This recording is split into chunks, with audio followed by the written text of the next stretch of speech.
The protein obsession problem. Let's start with the mindset that wrecks most bulks. Somewhere along the way, fitness culture turned protein into a magic drug. People act like if protein is high enough, muscle gain is guaranteed. So what do most bulking beginners do? They build their entire bulk around protein targets. They hit 180, 200, sometimes 220 grams per day. They track protein religiously and completely ignore calories. That's the first major bulking mistake. Protein does not build muscle by itself. Protein only works inside a calorie surplus. If you're not in a surplus, your body doesn't have the energy required to turn that protein into new tissue. You're basically pouring bricks onto a construction site with no workers, no tools, and no electricity. Result: great protein intake, zero growth. Comment below if you've ever increased protein and still didn't gain weight. You're not alone, and you're not broken. How much protein actually builds muscle? Here's where we need to get precise. For muscle growth, research consistently shows that protein needs are moderate, not extreme.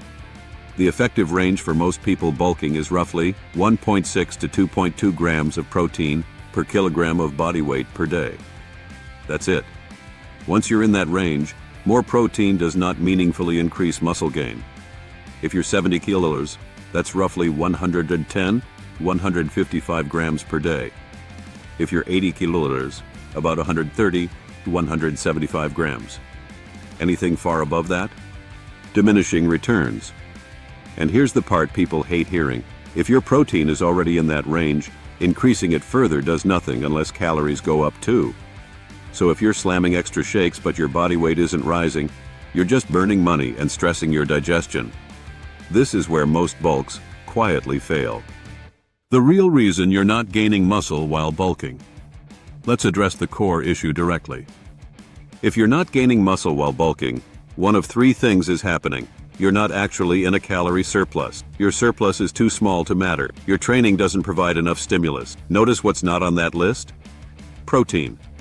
Here's what usually happens. You think you're eating in a surplus because you eat a lot.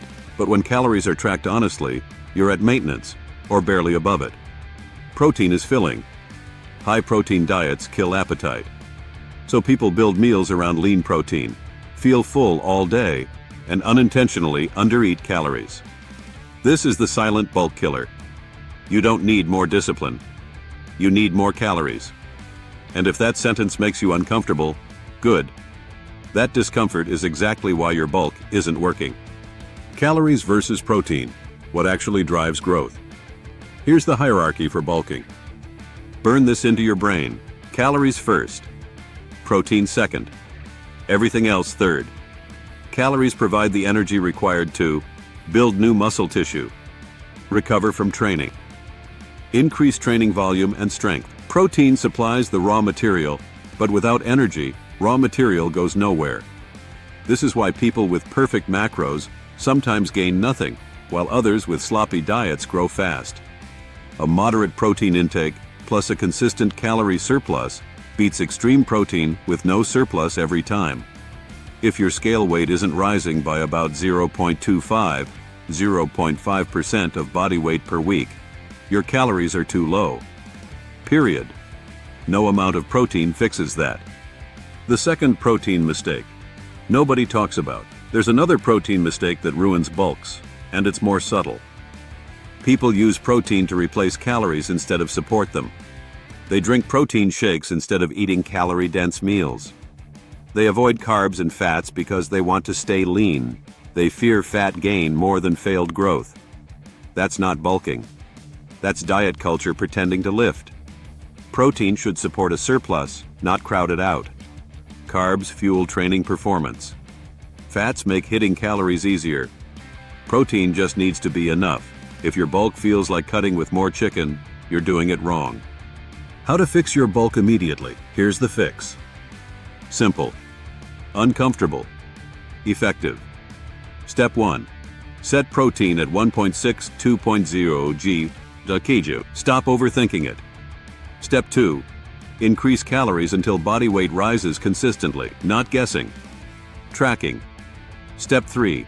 Prioritize carbs around training. Better performance equals better growth. Step 4. Accept some fat gain. That's the price of muscle. Anyone promising otherwise is lying or selling something. If you do this and still don't gain muscle, then, and only then, do we look at training volume, recovery, and progression. Conclusion: most bulks fail not because of laziness, bad genetics, or low protein, but because people focus on the wrong variable. Protein matters. Calories matter more. If this video cleared things up, hit the like button. It tells the algorithm this content actually helps people. Subscribe if you want no-nonsense, science-based fitness without the fluff.